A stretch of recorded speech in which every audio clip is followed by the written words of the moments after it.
بسم اللہ الرحمن الرحیم۔ اللہ کے نام سے شروع جو بڑا مہربان اور نہایت رحم کرنے والا ہے۔ السلام علیکم دوستوں، آپ کو مومنہ چینل پر ویلکم۔ آج ہم آپ کو بتائیں گے کہ حضرت آدم علیہ السلام سے پہلے اس زمین پر کون سی مخلوق آباد تھی۔ جب حضرت آدم علیہ السلام کو جنت سے نکال کر زمین پر بھیج دیا گیا تو وہ مخلوق کہاں گئی اور ان کے ساتھ کیا سلوک کیا گیا۔ حضرت آدم علیہ السلام اور حضرت اماں ہوا سلام علیہ کے متعلق سوال کیا جاتا ہے کہ ان سے پہلے دنیا میں کیا تھا اور یہ دنیا کیسے وجود میں آئی تھی۔ محترم ناظرین، یہ بھی بتائیں گے کہ حضرت آدم علیہ السلام سے پہلے اس دنیا میں کون سے پیغمبر آئے تھے۔ حضرت آدم علیہ السلام جنت سے زمین پر کہاں اتارے گئے اور حضرت آدم علیہ السلام کی تخلیق مٹی سے ہی کیوں ہوئی اور وہ مٹی کہاں سے لائی گئی تھی۔ حضرت آدم علیہ السلام نے اس دنیا میں زندگی کیسے گزاری اور جنت سے اترنے کے بعد جنت سے اپنے ساتھ کیا چیز لے کر آئے تھے۔ یہ بھی بتائیں گے کہ حضرت آدم علیہ السلام کی وفات کب اور کیسے ہوئی۔ محترم دوستوں، سب سے پہلے یہ جان لیجئے کہ مذہبی کتب اور مختلف ماہر اور سائنسدانوں نے تھیوریز پیش کی ہیں کہ جن کے مطابق زمین پر آدم علیہ السلام کو اتارنے سے پہلے شیطان کو پھینکا گیا تھا، یعنی حضرت آدم علیہ السلام کی تخلیق کے بعد حضرت آدم علیہ السلام کو جنت میں بھیجا گیا اور فرشتوں کو انہیں سجدہ کرنے کا حکم دیا گیا تھا۔ اس پر شیطان نے انکار کر دیا، جس وجہ سے ابلیس کو جنت سے نکال کر زمین پر پھینک دیا گیا، جہاں ہزاروں سال یہ ہوتا رہا اور پھر اس نے اللہ تعالیٰ سے قیامت تک مہلت لے کر اولاد آدم کو راہ راست سے بھٹکانے کی کوشش کی۔ محترم دوستوں، ابلیس ایک جن تھا اور آگ سے بنا ہوا تھا، اس لیے قیاس کیا جاتا ہے کہ زمین پر حضرت آدم علیہ السلام سے پہلے جنات موجود تھے۔ جنات کے فتنہ و فساد کی وجہ سے اللہ کے حکم سے فرشتوں کی فوج بھیج کر ان کو ختم کر دیا گیا اور بچے ہوئے جنوں کا بسیرا جزیرے اور سمندر ہو گئے۔ سائنسدانوں کا کہنا ہے کہ آدم علیہ السلام سے پہلے زمین پر ڈائناسورز آباد تھے۔ انسانوں کی آبادی کے بعد ان کی نسلیں آہستہ آہستہ ختم ہونے لگی ہیں۔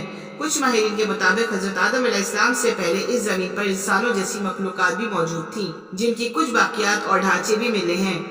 اس پر خیال کیا جاتا ہے کہ حضرت آدم علیہ السلام سے پہلے بھی زمین پر انسان موجود تھے، جو باقی امتوں کی طرح ختم ہو گئے یا کر دیے گئے تھے۔ کچھ لوگوں کے مطابق زمین خلائی مخلوقات کا مرکز تھا۔ محترم دوستوں، سورہ ہود کی آیت نمبر 27 میں بیان کیا گیا ہے کہ وہی ہے جس نے زمین اور آسمان کو 6 دن میں پیدا کیا، اس وقت اس کا عرش پانی پر تھا۔ اس آیت کے مطابق حضرت آدم علیہ السلام سے پہلے زمین پر صرف پانی موجود تھا۔ اس آیت میں کسی بھی مخلوق کی طرف کوئی اشارہ نہیں کیا گیا۔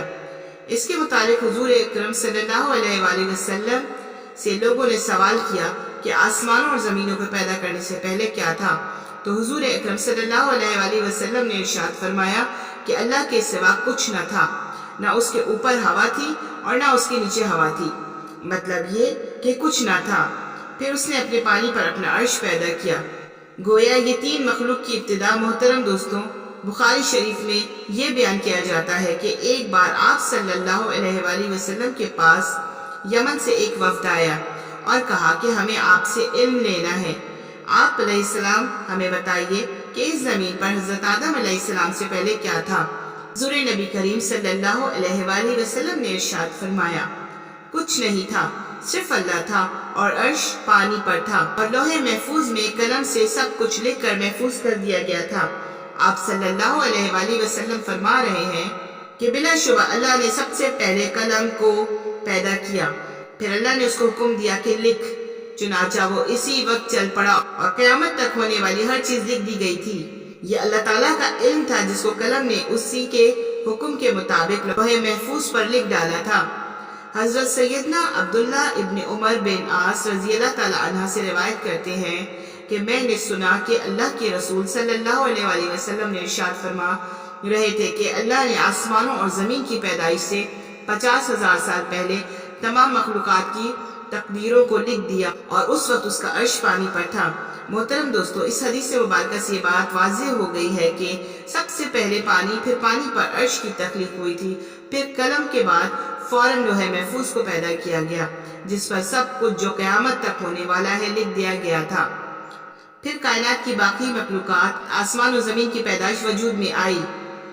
محترم دوستو، حضرت ابو ہریرہ رضی اللہ تعالیٰ عنہ سے روایت ہے کہ جب نبی کریم صلی اللہ علیہ وآلہ وسلم سے دنیا میں چیزوں کے وجود میں آنے کی ترتیب پوچھی گئی تو آپ صلی اللہ علیہ وآلہ وسلم نے میرا ہاتھ تھاما اور آپ نے فرمایا کہ اللہ نے جب یہ دنیا بنائی تو ان کی ترتیب کچھ یوں تھی: ہفتے والے دن مٹی پیدا کی تو اتوار کو پہاڑ، پیر کو درخت پیدا کیے تو منگل کو تکالیف اور بیماریاں اور مصیبتوں کو، بدھ کو نور اور جمعرات کو چوپائے اس زمین پر پھیلا دیے تھے، اور جمعے کے مبارک دن عصر سے رات تک کے درمیان حضرت آدم علیہ السلام کو پیدا کیا تھا۔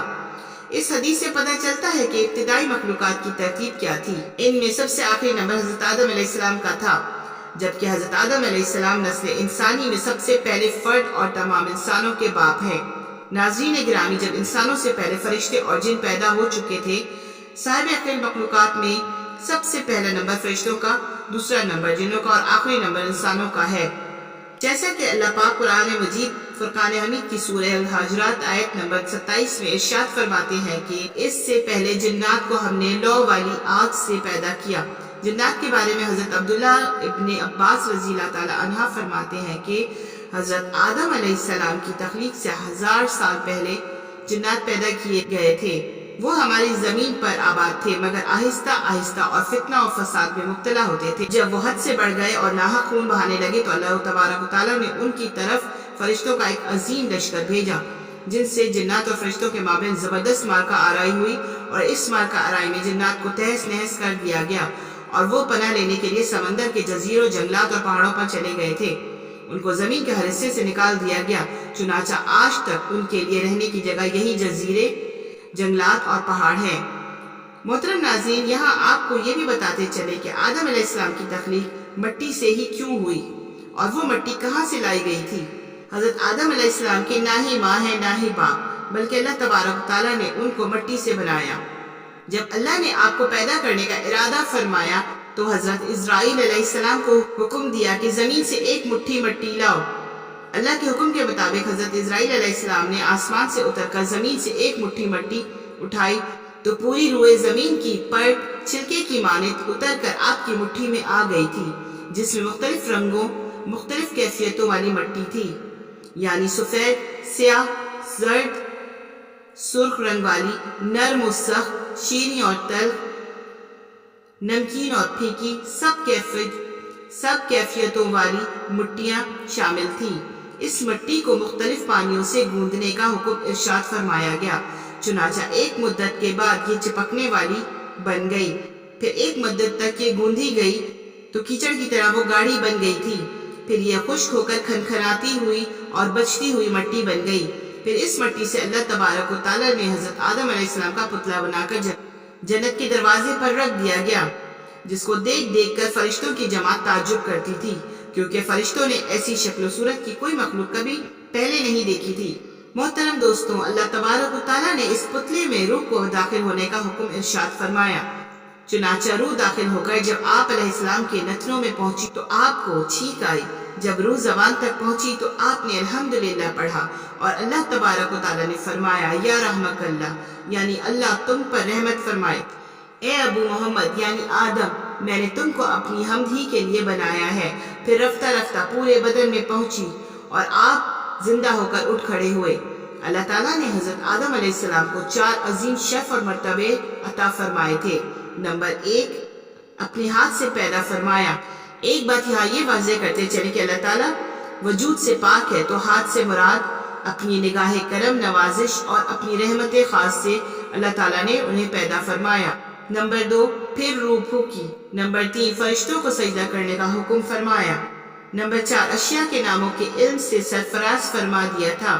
دوستوں، مختلف مذاہب کی کتابوں میں یہ لکھا ہے کہ ابلیس یعنی شیطان جن تھا، اور اللہ تعالیٰ نے اس کی عبادت کے باعث اسے فرشتوں میں شامل کر لیا تھا اور اس کو ان کا سردار بھی بنایا تھا۔ اس کے بعد اس کی رضاعت کا سلسلہ جاری رہا، اور اس کائنات کا کوئی ایسا چپا یا کوئی ایسا ٹکڑا نہیں تھا جس پر ابلیس نے سجدہ نہ کیا۔ یہ ان سجدوں، ریاضتوں اور عبادتوں کا ہی صلہ تھا کہ اسے فرشتوں کا سردار بنایا، لیکن پھر شیطان غرور کا شکار ہوا۔ اس نے مٹی کے پتلے یعنی حضرت آدم علیہ السلام کو سجدہ کرنے سے انکار کر دیا۔ جب اللہ تعالیٰ نے آدم علیہ السلام کو مٹی سے بنایا تو سب کو کہا کہ ان کو سجدہ کیا جائے، لیکن ابلیس کے اندر ایک غرور تھا، ایک گھمنڈ تھا۔ اس نے کہا، میں آگ سے بنا ہوا ہوں اور یہ مٹی سے، میں اسے کیوں سجدہ کروں؟ اس نے سجدہ کرنے سے انکار کر دیا اور یہاں سے خیر اور شر کی طاقتوں کے درمیان جنگ کا آغاز ہو گیا تھا۔ قدیم صاحب لکھتے ہیں کہ جب شیطان کو اللہ تبارک و تعالیٰ نے حضرت آدم علیہ السلام کو سجدہ کرنے کا حکم دیا تو اس نے غرور و تکبر کرتے ہوئے حضرت آدم علیہ السلام پر حقارت سے تھوک دیا۔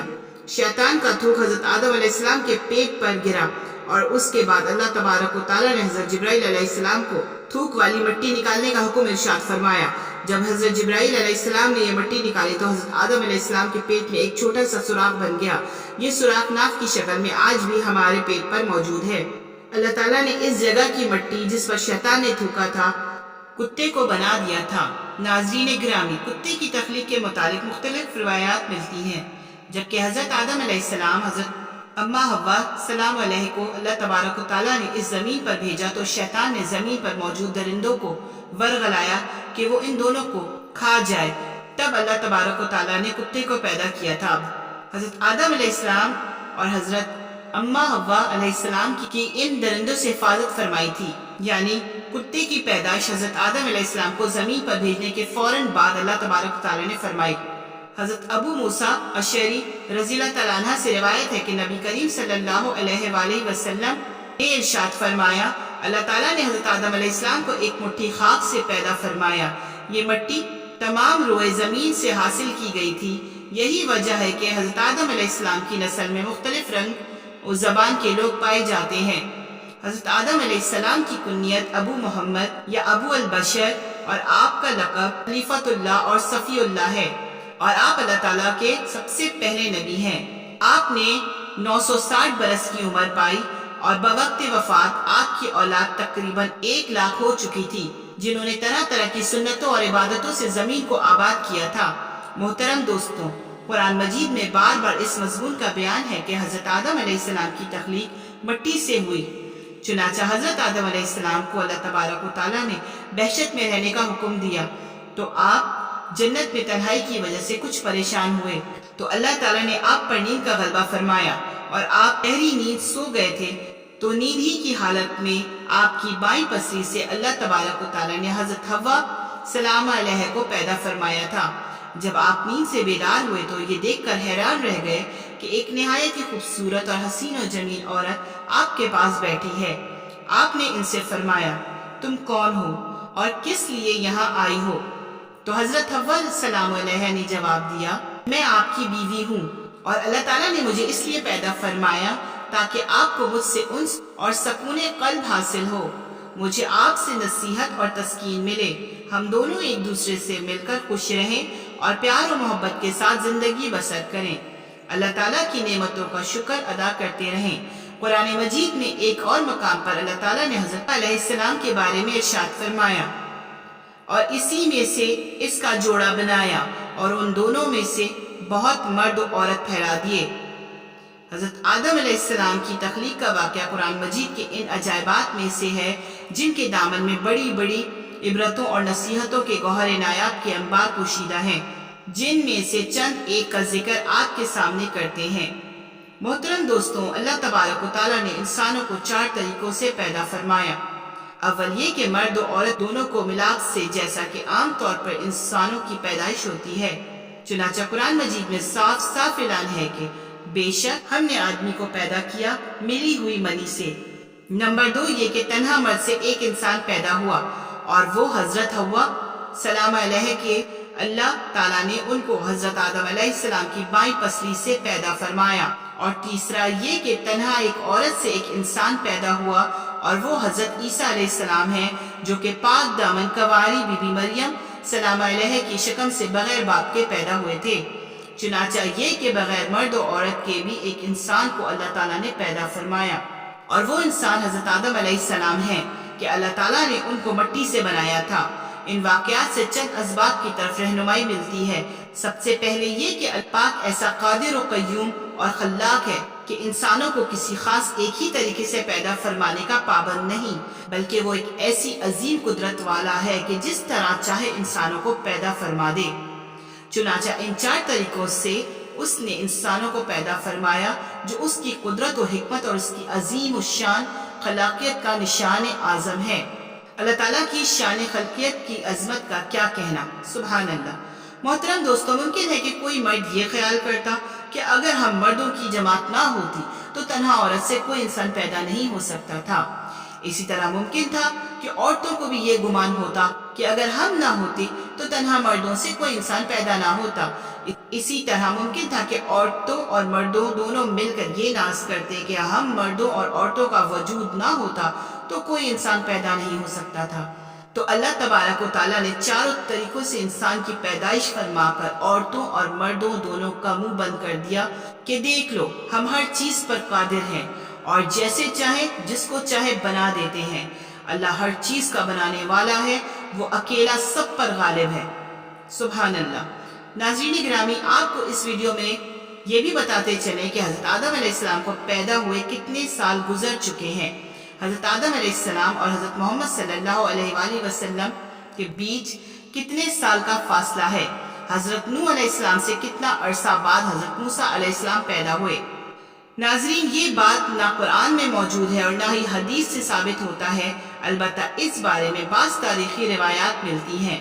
چنانچہ امام ابن عساکر رحمۃ اللہ علیہ نے اپنی کتب میں اس طرح لکھا ہے، حضرت آدم علیہ السلام اور حضرت نوح علیہ السلام کے درمیان 1200 برس کا فاصلہ ہے، اور حضرت نوح علیہ السلام سے حضرت ابراہیم علیہ السلام کے درمیان 1142 سال کا فاصلہ ہے، اور حضرت ابراہیم علیہ السلام سے حضرت موسیٰ علیہ السلام تک 565 برس کا فاصلہ ہے، اور حضرت عیسیٰ علیہ السلام کے درمیان 1356 برس، اور حضرت عیسیٰ علیہ السلام سے حضور اکرم صلی اللہ علیہ وآلہ وسلم تک 600 برس کا فاصلہ ہے۔ جہاں تک انبیاء کی حیات رہنے کا تعلق ہے تو حضرت آدم علیہ السلام 960 برس، حضرت نوح علیہ السلام 950 برس، اور حضرت ابراہیم علیہ السلام 200 سال، حضرت داؤد علیہ السلام 100 سال، اور حضرت عیسیٰ علیہ السلام 33 برس، اور آپ صلی اللہ علیہ وآلہ وسلم 63 برس تک باقاعدہ حیات رہے۔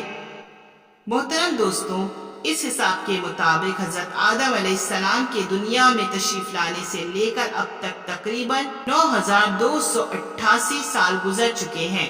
آپ علیہ السلام اور حضرت آدم علیہ السلام کے بیچ کا درمیانی وقفہ تقریباً 6835 سال ہے۔ محترم دوستوں، آپ کو یہ بھی بتاتے ہیں کہ حضرت آدم علیہ السلام جنت سے کہاں اترے تھے۔ اس بارے میں تفسیر در منصور میں ہے کہ حضرت آدم علیہ السلام مکہ اور طائف کے درمیان موجود وادی اجنا میں اترے تھے۔ بعض کا کہنا ہے کہ حضرت آدم علیہ السلام صفا پہاڑی پر اترے۔ حکم الہی میں کوتاہی کی وجہ سے حضرت آدم علیہ السلام کے جنت سے نکلنے کا وقت آیا، تب آپ علیہ السلام نے حضرت حوا سلام علیہ کا ہاتھ تھام کر کہا، چلو اب غربت اور بے کسی کا وقت آن پہنچا ہے۔ اس وقت حضرت جبرائیل علیہ السلام نے آ کر کہا کہ تم دونوں الگ ہو جاؤ، کیونکہ یہی اللہ تعالیٰ کا حکم ہے کہ تم دونوں کو دنیا میں مختلف مقامات پر اتارنا ہے۔ یہ سنتے ہی حضرت آدم علیہ السلام نے حضرت حوا سلام علیہ کا ہاتھ چھوڑ دیا تھا۔ پھر حضرت آدم علیہ السلام کو سرندیپ جو کہ سری لنکا میں ہے اور حضرت حوا علیہ السلام کو جدہ کے قریب اتارا گیا، اور شیطان کو حضرت آدم علیہ السلام اور حضرت حوا علیہ السلام کے اتارنے سے پہلے ہی ایرا میں اتار دیا گیا تھا۔ اس وقت کے اعتبار سے جدہ اور سرندیپ کے درمیان تقریباً 2100 میل کا فاصلہ تھا۔ حضرت آدم علیہ السلام کی جنتی زبان عربی تھی، لیکن ان کو وہ بھلا دی گئی اور اس کے بجائے آپ علیہ السلام کو سریانی زبان عطا کر دی گئی تھی۔ محترم دوستوں، تاریخی اعتبار سے دیکھا جائے تو ہندوستان کے علاقے سیلون کے جزیرے سرندیپ میں بوز لامی پہاڑی پر آدم علیہ السلام کے قدم کے نشان ملتے ہیں۔ بعض میں یہ پہاڑی سری لنکا کے حصے میں آئی، جسے تاریخ میں روایت کے مطابق حضرت آدم علیہ السلام کے پاؤں کے نقش سے منسوب کیا جاتا ہے۔ اسی مناسبت سے اس پہاڑ کو آدم کی چوٹی یا کوہ آدم کا نام بھی دیا گیا ہے۔ یہ وہی آدم کی پہاڑی سری لنکا کی دوسری بڑی چوٹی ہے۔ 7300 فٹ بلند یہ چوٹی سری لنکا کے دارالحکومت کولمبو سے 220 کلومیٹر کے فاصلے پر ہے۔ کوہ آدم پر چڑھنے کے لیے بہترین وقت رات کا وقت ہے۔ پہاڑ کی چوٹی تک جانے کے لیے تقریباً 4 گھنٹے مسلسل سفر کرنا پڑتا ہے۔ کوہ آدم کی چوٹی پر حضرت آدم علیہ السلام کے پاؤں کے نقش کو محفوظ کر کے رکھا گیا ہے۔ وقفے وقفے سے اسے عام زیارت کے لیے کھول دیا جاتا ہے۔ زائرین کی بڑی تعداد بدھ مت کے مقررہ اصولوں کے پاسداری کرتے ہوئے زیارت کرتی ہے۔ یہ نقش ایک سخت سیاہ پتھر میں ہے۔ اس گڑھے میں دائیں پاؤں کا نقش ہے جو تقریباً 5 فٹ لمبا اور 2 فٹ چوڑا ہے۔ اس پاؤں کے نقش کی لمبائی اور چوڑائی سے کسی بھی انسان کے جسم کے قد کا اندازہ 35 فٹ لگایا گیا ہے۔ زائرین اپنے اپنے عقیدے کے مطابق فجر اور طلوع آفتاب کے وقت یہاں عبادت کرتے ہیں۔ بدھ مت کے پیروکار طلوع آفتاب کے وقت سادھو کا ورد کرتے ہیں۔ مسلمانوں کے نزدیک پاؤں کے یہ نقش حضرت آدم علیہ السلام کے ہیں۔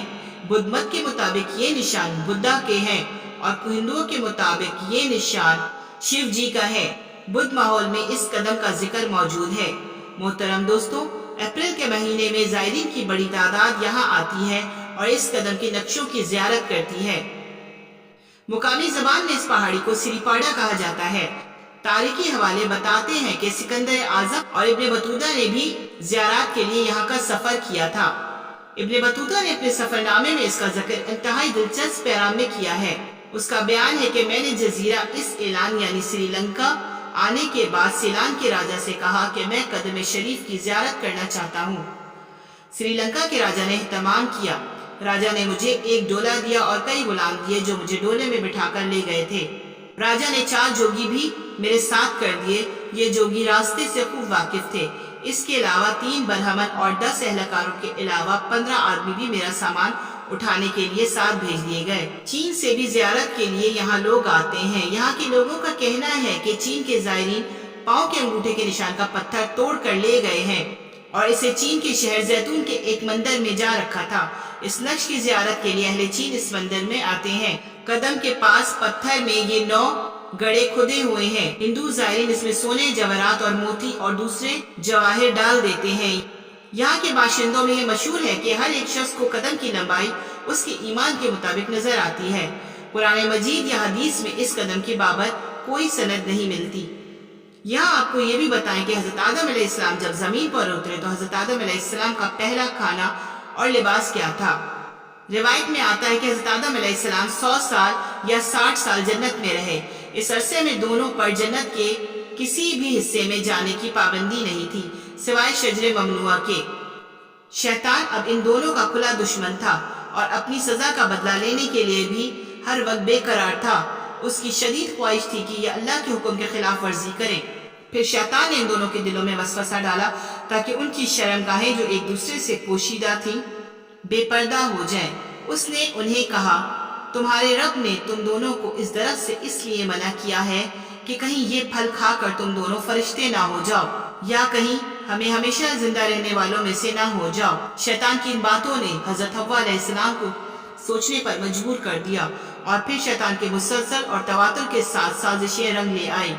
اس نے حضرت حوا سلام علیہ کو پھل کھانے پر راضی کر لیا۔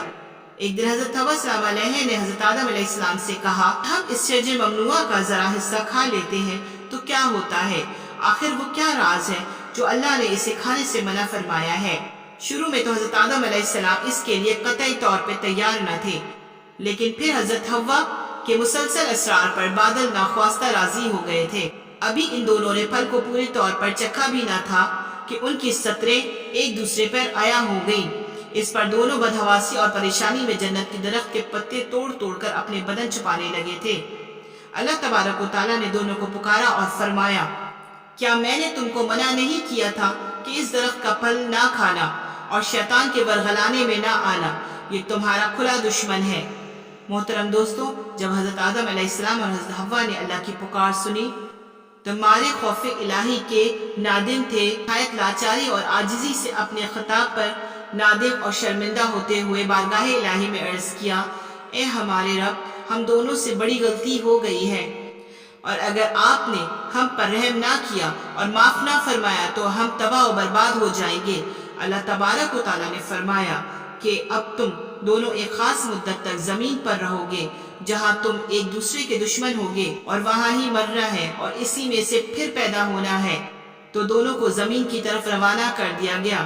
حضرت آدم علیہ السلام جب جنت سے زمین پر تشریف لائے تو بارگاہ خداوندی میں عرض کی کہ خدایا، یہاں نہ تو ملائکہ کی تسبیح و عبادت کی آواز سن سکتا ہوں اور نہ ہی کوئی عبادت خانہ نظر آتا ہے۔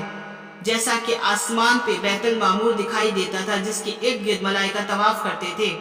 اس پر اللہ پاک کا حکم آیا، جہاں پر ہم نشان بتاتے ہیں وہاں پر کعبۃ اللہ بناؤ اور اسی کے گرد ہی طواف کرو اور اس کی طرف منہ کر کے نماز بھی ادا کر لینا۔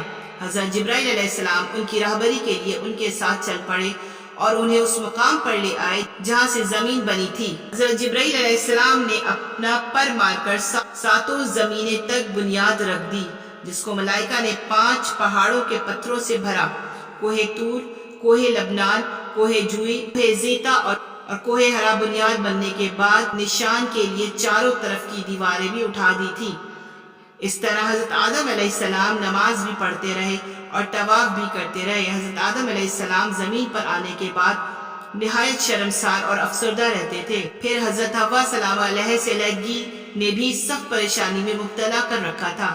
روایت میں آتا ہے کہ آپ ایک طویل عرصے تک اللہ کے حضور گڑ گڑاتے، فریاد کرتے اور آنسو بہاتے رہے، یہاں تک کہ اللہ تعالیٰ کو ان کی اس گریہ وزاری پر رحم آیا اور پھر ایک دن حضرت جبرائیل علیہ السلام نے حضرت آدم علیہ السلام کے پاس آ کر انہیں اللہ کی جانب سے معافی کی نوید سنائی۔ ناظرین گرامی، حضرت آدم علیہ السلام کی توبہ قبول ہونے کی ایک اور وجہ بھی بتائی جاتی ہے کہ حضرت عمر رضی اللہ تعالیٰ عنہ سے مروی ہے کہ نبی کریم صلی اللہ علیہ وآلہ وسلم نے فرمایا، جب حضرت آدم علیہ السلام سے لغزش ہوئی تو انہوں نے اللہ تعالیٰ سے عرض کیا، اے میرے پروردگار، میں آپ سے محمد صلی اللہ علیہ وآلہ وسلم کے وسیلے سے سوال کرتا ہوں کہ آپ میری مغفرت فرما دیں۔ اللہ تبارک و تعالیٰ نے فرمایا، تو نے محمد صلی اللہ علیہ وآلہ وسلم کو کیسے جان لیا جبکہ میں نے ان کو اب تک پیدا نہیں فرمایا؟ حضرت آدم علیہ السلام نے عرض کیا، اے میرے پروردگار، جب آپ نے مجھے اپنے ہاتھوں سے پیدا فرمایا اور مجھ میں جان ڈالی تھی، پھر میں نے اپنا سر اٹھایا تو عرش پر لکھا دیکھا لا الہ الا اللہ محمد الرسول اللہ، تو میں نے جان لیا کہ جس ذات کا نام آپ نے اپنے نام کے ساتھ ملایا ہے اس سے بڑھ کر آپ کے نزدیک اور کوئی محبوب نہیں ہو سکتا۔ تو اللہ تبارک و تعالیٰ نے فرمایا، اے آدم، تو نے سچ کہا، وہ میرے نزدیک سب سے محبوب ہے، اور جب تو نے ان کے وسیلے سے مجھ سے معافی مانگ لیا تو بس میں نے تیری بخشش کر دی، اور اگر حضرت محمد صلی اللہ علیہ وآلہ وسلم نہ ہوتے تو آپ کو بھی میں پیدا نہ کرتا۔ محترم دوستو، توبہ قبول ہونے کی ایک اور روایت بھی بیان کی جاتی ہے کہ اللہ تعالیٰ نے ان دونوں کو کچھ دعائیہ کلمات سکھائے تھے۔ ان دونوں نے ان دعائیہ کلمات کے ساتھ اللہ تبارک و تعالیٰ سے معافی مانگی تو اللہ تعالیٰ نے جمعے کے روز ان کی توبہ قبول فرمائی۔ ابھی حضرت آدم علیہ السلام خوشی سے سرشار بارگاہ خداوندی میں سر بسجود ہو کر شکر بجا لائے۔ پھر حضرت جبرائیل علیہ السلام انہیں لے کر مکہ آئے، جہاں حضرت آدم علیہ السلام نے کعبہ شریف کی بنیاد رکھی اور حجر اسود کو کعبہ کی دیوار پر نصب فرمایا، پھر اس کے گرد طواف کیا۔ طواف سے فارغ ہو کر حضرت علیہ السلام انہیں جبل عرفات پر لے گئے تھے، جہاں حضرت حوا سلام علیہ تشریف فرما تھی، لیکن طویل عرصے کی جدائی اور حالات نے بہت سے جسمانی تغیرات پیدا کر دیے تھے، چنانچہ دونوں ایک دوسرے کو پہچان نہ سکے۔ حضرت جبرائیل علیہ السلام نے اس پر دونوں کا تعارف کروایا، اور یوں حضرت آدم علیہ السلام اور اماں حوا سلام علیہ کی دنیا میں بھیجے جانے کے بعد پہلی ملاقات ہوئی۔ محترم دوستوں، مختصر طور پر کعبہ کی تعبیر کا تذکرہ کرتے ہیں کہ طوفان نوح تک کعبہ اسی حالت میں رہا۔ طوفان کے وقت وہ عمارت آسمان پر اٹھا لی گئی تھی اور وہ جگہ ایک اونچے ٹیلے کی صورت میں رہ گئی، مگر لوگ پھر بھی برکت کے لیے یہاں آتے تھے اور آ کر دعائیں مانگتے۔ پھر حضرت ابراہیم علیہ السلام کے زمانے تک کعبہ اسی حالت میں رہا، جب حضرت اسماعیل علیہ السلام اور حضرت ہاجرہ علیہ السلام یہاں آ کر رہے اور آباد ہوئے تو حضرت ہاجرہ رضی اللہ تعالیٰ عنہ کے انتقال کے بعد حضرت ابراہیم علیہ السلام کو حکم ہوا کہ اپنے بیٹے حضرت اسماعیل علیہ السلام کو ساتھ لے کر خانہ کعبہ کی عمارت کی تعمیر کریں۔ اس کی نشانی اس طرح کی گئی تھی کہ ایک بادل کا ٹکڑا بھیجا گیا تاکہ اس کے سائے سے کعبہ کی حد مقرر کی جائے۔ حضرت جبرائیل علیہ السلام نے اس کے سائے کی مدد سے خط کھینچا اور حضرت ابراہیم علیہ السلام نے اس خط پر اس قدر کھدائی کی کہ بنیادی عدم نمودار ہو گئی تھی۔ محترم دوستوں، اس پر عمارت بنائی، اس کی بلندی 9 ہاتھ تھی۔ حضرت ابراہیم علیہ السلام نے خانہ کعبہ کے اندر ایک رکھنا سا بنا دیا تھا تاکہ کعبہ کے لیے جو نذرانے آتے اور تحفے آتے وہ اس میں رکھے جا سکیں۔ اس کے اندر 2 دروازے تھے، ایک داخل ہونے کے لیے اور ایک نکلنے کے لیے۔ حضرت اسماعیل اور حضرت ابراہیم علیہ السلام کی تعمیر میں 3 پہاڑوں کے پتھر رہ گئے تھے۔ بعد میں اس شمارات میں کچھ تبدیلیاں کی گئی تھی، مگر اس کی اونچائی مزید بڑھائی گئی، دروازہ بھی 2 کی جگہ 1 کر دیا گیا تھا، اور بھی رفتہ رفتہ کافی تبدیلیاں ہوتی رہی۔ محترم دوستو، اب آتے ہیں اس بات کی طرف جو آج کی ویڈیو کا مقصد ہے۔ حضرت آدم علیہ السلام سے پہلے کون سے ایک پیغمبر کا تذکرہ ملتا ہے؟ تو جان لیجئے کہ جن تبارک و تعالیٰ کی مخلوق ہے، جنہیں انسان کی پیدائش سے بھی قبل پیدا کیا گیا تھا۔ بعض محققین اور تاریخ دان لکھتے ہیں کہ جنات کو آدم علیہ السلام کی تخلیق سے بھی 2000 سال قبل تخلیق کیا گیا تھا۔ حضرت آدم علیہ السلام کی خلقت سے پہلے جنات کے درمیان پیغمبر مبعوث ہوئے، کیونکہ روایت میں آتا ہے کہ ایک شامی مرد حضرت علی رضی اللہ تعالیٰ عنہ کے پاس آیا اور اس نے پوچھا کہ اے علی، کیا خدا نے جنات کی جانب کسی پیغمبر کو بھیجا ہے؟ تو جناب مولا علی کرم اللہ وجہہ نے جواب میں فرمایا، ہاں، ایک پیغمبر تھے جن کا نام یوسف تھا، ان کی ہدایت کے لیے بھیجے گئے تھے، ان جنہوں نے انہیں شہید کر دیا تھا۔ ناظرین گرامی، اس روایت سے پتہ چلتا ہے کہ جنات میں بھی انہی کی نوع سے پیغمبر ہوتے تھے۔ اس بنا پر جو کچھ ہم نے بیان کیا ہے، اس سے واضح ہو کہ جن بھی مکلف ہیں اور فرائض رکھتے ہیں، انسان کی خلقت سے پہلے ان کی ہدایت کے لیے پیغمبر مبعوث ہوئے، لیکن اس کی کیفیت ہمارے لیے واضح نہیں تھی۔ جب آدم علیہ السلام زمین پر رہنے لگے تو پھر اللہ تعالیٰ نے ان کے لیے عمدہ لباس کا انتظام فرمایا، اور اللہ تعالیٰ نے ان کی اولاد کو عزت و کرامت سے سرفراز فرمایا، اور اپنی بہت سی مخلوقات پر ان کو برتری عطا فرمائی تھی۔ محترم دوستو، آدم علیہ السلام کی اولاد بہت ہوئی، ان میں سے 2 نے ایک مرتبہ اللہ کی راہ میں قربانی پیش کی۔ اللہ نے ایک کی قربانی قبول فرمائی، جبکہ دوسرے کی قبول نہیں ہوئی۔ جن کی قربانی قبول نہیں ہوئی وہ اپنے بھائی سے کہنے لگا، میں ضرور تجھے قتل کر دوں گا۔ بھائی نے جواب دیا کہ اللہ تعالیٰ تو متقی لوگوں کی قربانی قبول فرماتا ہے، تم میں تقوی نہیں ہے، اس لیے تمہاری قربانی قبول نہیں ہوئی، اس میں میرا کیا قصور ہے؟ بالا آخر اس نے اپنے بھائی کو قتل کر ڈالا۔ اس طرح دنیا میں پہلا قتل انسانی تھا، اور بھائی نے ہی اپنے بھائی کو قتل کیا تھا۔ قتل کرنے کے بعد اسے سمجھ نہیں آیا کہ وہ اپنے مقتول بھائی کی لاش کا کیا کرے۔ اللہ تعالیٰ نے ایک کوا بھیجا جو زمین پر اتر کر زمین کو کوریدنے لگا۔ قاتل بھائی نے کوے سے سیکھا کہ کس طرح اپنے بھائی کو چھپائے، پھر اپنے اس کام پر بہت شرمندہ ہوا اور افسوس کرنے لگا۔ قاتل کا نام قابیل تھا، مقتول کا نام حابیل تھا۔ قابیل پہلا شخص تھا جس نے بنی آدم میں قتل کو جاری کیا تھا۔ آدم علیہ السلام بہت روئے اس قتل پر اور افسوس کیا۔ آخر میں حضرت آدم علیہ السلام کی وفات کب اور کیسے ہوئی، اس حوالے سے آپ کو بتاتے ہیں کہ جب حضرت آدم علیہ السلام حابیل کی موت کی وجہ سے بے قرار تھے، تب اللہ تبارک و تعالیٰ نے حضرت جبرائیل علیہ السلام کو ان کی تسلی کے لیے بھیجا۔ انہوں نے حضرت آدم علیہ السلام کو بحکم خداوندی بتایا، اللہ ان کو ایک فرزند عطا کرے گا جس کی نسل سے پیغمبر پیدا ہوں گے۔ چنانچہ حابیل کے مرنے کے 5 سال بعد حضرت آدم علیہ السلام کے ہاں فرزند پیدا ہوا جس کا نام شیس رکھا گیا تھا۔ اس کا مطلب ہے اللہ کا دیا ہوا تحفہ۔ جب حضرت آدم علیہ السلام کی وفات کا وقت قریب آیا، انہوں نے اپنے بیٹوں سے فرمایا کہ بیٹو، میرا جنت کا پھل کھانے کا جی چاہ رہا ہے۔ وہ تلاش کرنے کے لیے نکل گئے تو انہیں سامنے سے فرشتے آتے ہوئے ملے جن کے پاس حضرت آدم علیہ السلام کا کفن اور خوشبو تھی، اور ان کے پاس کلہاڑے اور ٹوکریاں بھی تھیں۔ انہوں نے کہا کہ اے آدم کے بیٹو، تمہیں کس چیز کی تلاش ہے؟ سب بیٹوں نے کہا کہ ہمارے والد بیمار ہیں اور جنت کے میوے کھانے کی خواہش رکھتے ہیں۔ فرشتوں نے کہا واپس چلے جاؤ، تمہارے والد فوت ہونے والے ہیں۔ اور جب فرشتے حضرت آدم علیہ السلام کی روح قبض کرنے کے لیے آئے تو حضرت حوا سلام علیہ نے ان کو دیکھ کر پہچان لیا اور حضرت آدم علیہ السلام سے چمٹ گئی۔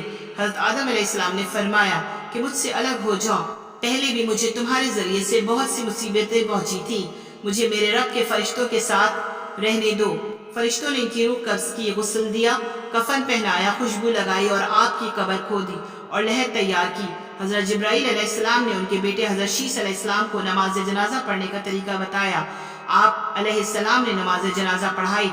عام طور پر تاریخ میں حضرت آدم علیہ السلام کی عمر مبارک 960 سال بیان کی گئی ہے۔ کہتے ہیں کہ آپ کو جبل ابی قمیص کے غار میں دفن کیا گیا ہے۔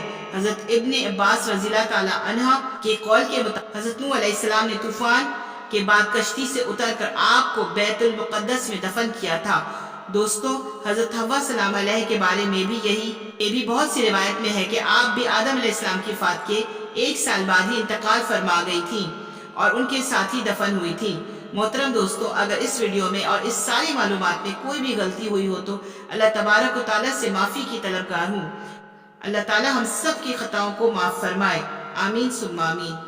دوستو، اسی کے ساتھ آپ سے اجازت چاہتی ہوں۔ اگر آپ کو ویڈیو پسند آئی ہے تو اسے لائک اور سبسکرائب کریں اور بیل کے آئیکن کو پریس کر دیں تاکہ آنے والی تمام ویڈیوز آپ وقت پر دیکھ سکیں۔ ناظرین، اسی کے ساتھ اجازت چاہتی ہوں، اپنا بہت خیال رکھیے گا۔ اللہ حافظ۔